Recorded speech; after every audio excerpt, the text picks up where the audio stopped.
My name is Walter. I'm 82 years old. And I need to tell you about the Christmas Eve I waited until 9 o'clock at night before I finally put the food away. I had cleaned this house from ceiling to floor the 2 days before. Found Linda's good tablecloth, the white one she only brought out for guests. Ironed it myself, which took considerably longer than I expected, and produced results that were, at best, debatable.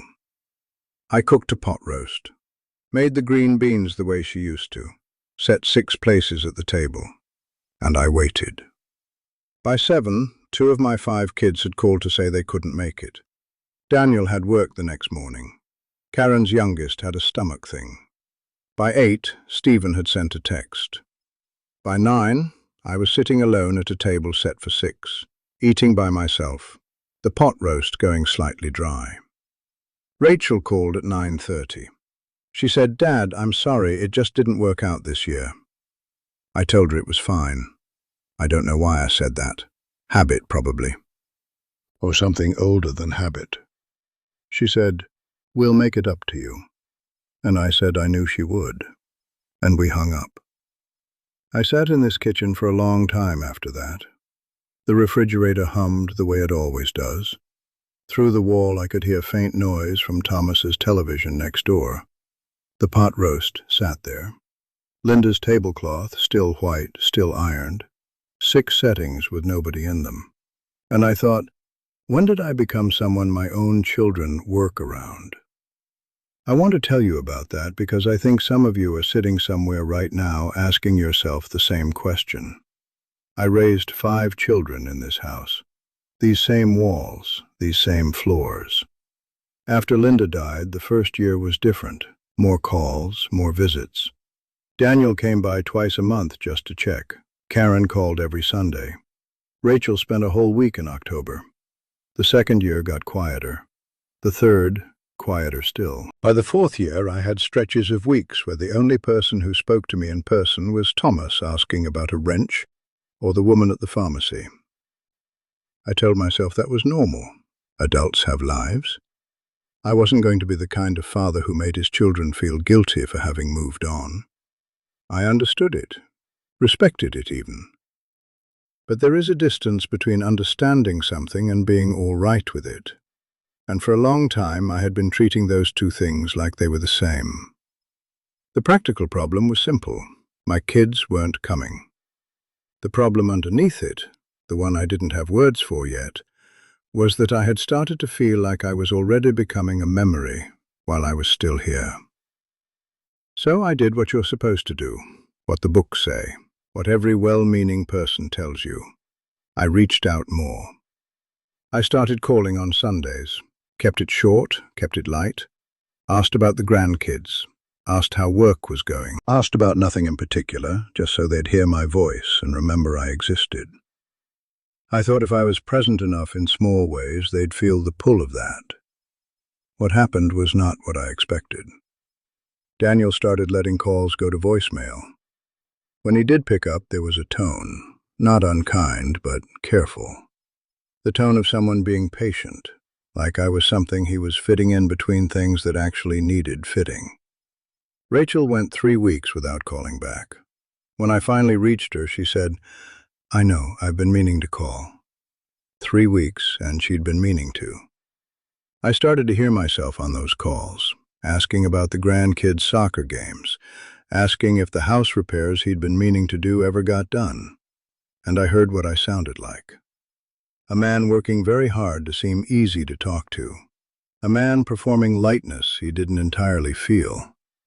And it wasn't working. The more I reached, the more they receded. Not out of cruelty. I don't think it was cruelty. But when you're always available, always calling, you fill a space they don't have to fill themselves.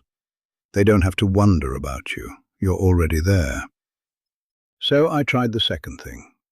I decided that if they needed a reason to come, I would give them one. I started manufacturing occasions. I'd mention I was cooking something good on Saturday. I'd say I needed a hand with something in the garage I couldn't quite manage alone. Once I told Karen I'd found a box of her old things from when she was small, and she might want to look through them. She came for that one. Stayed about 2 hours. We sat at this table and went through old photographs together. She laughed at a picture of herself at 8 in a Halloween costume. A cat, I think, with the painted-on whiskers. It was genuinely good. Then she said she had to get back. I walked her to the car. I stood in the driveway and watched until I couldn't see her taillights anymore. The next occasion I manufactured felt thinner. The one after that I couldn't even bring myself to arrange. Because I had figured out what I was doing, I was performing a helplessness I didn't feel in order to give my children a reason to come. Making myself smaller and needier than I was, just so they'd have something to carry. This is going to sound ridiculous, but the day I went through that box for Karen, I found Thomas's screwdriver set. The good one he'd lent me in October. He'd asked after it twice, and I told him both times I didn't know where it was.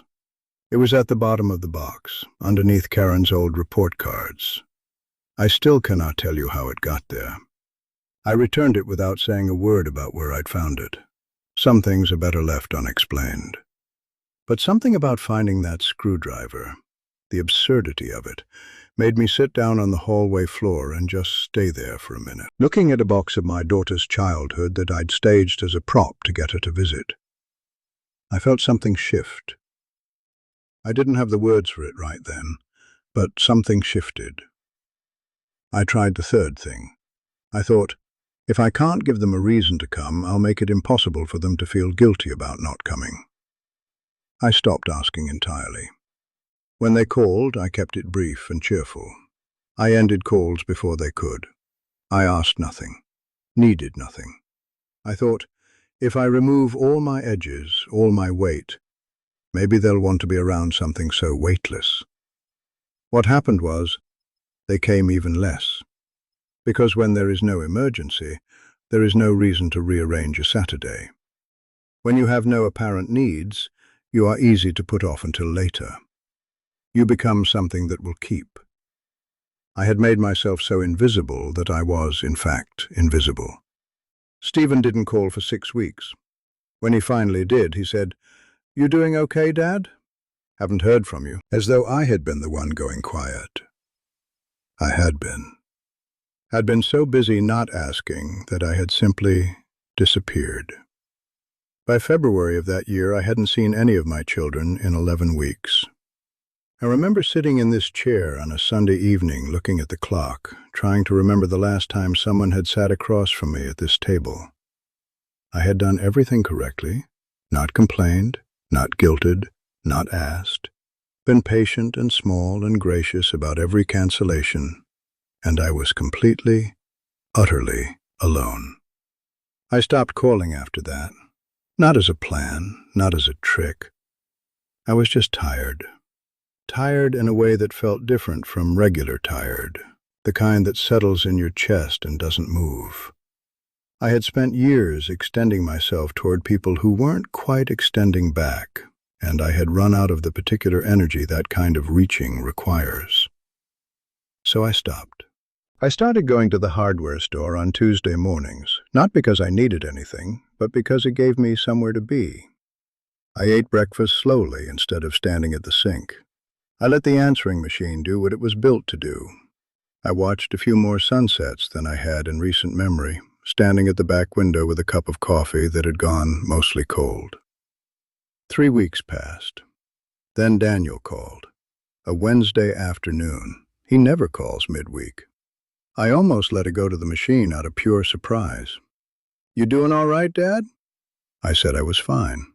"Haven't heard from you," he said. Something in how he said it. Not accusatory, concerned. Like a man who had only just noticed a sound that had stopped.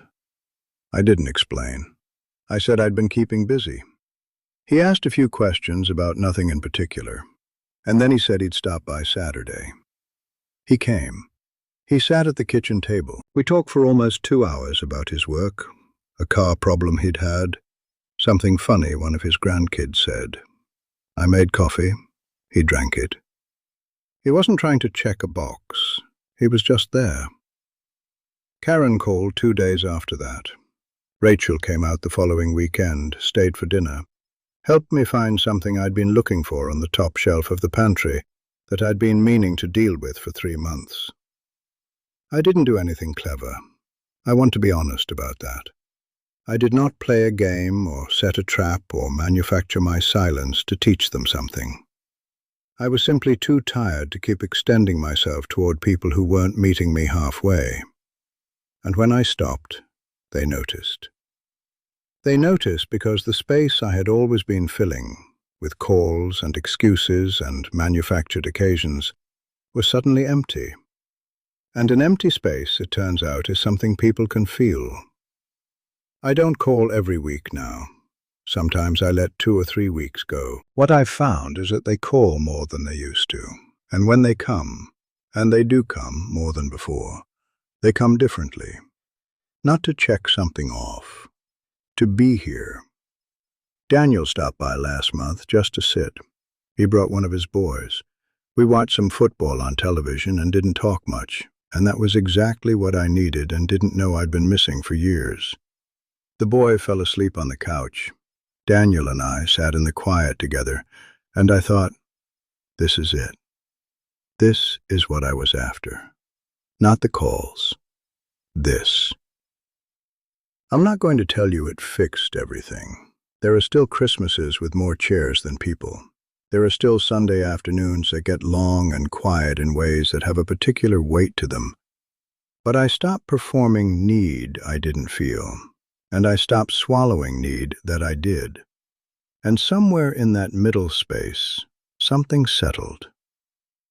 What I know now. You cannot make a person want to be with you, but you can stop making it so easy for them to forget you're there.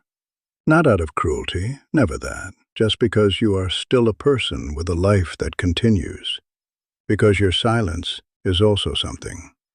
Because your absence, when it finally comes, is something they can feel. The ones who want to find you will find you. They always do. I've been in this house for 51 years, watched my children learn to walk in this hallway, do homework at this table, leave through that front door with more and more of their lives packed into the back of a car. Whatever comes next, this was a whole life, a real one. That part hasn't changed, and no amount of quiet Sundays will change it. Thank you for sitting with me today. If you want to sit with me again sometime, I'll be here.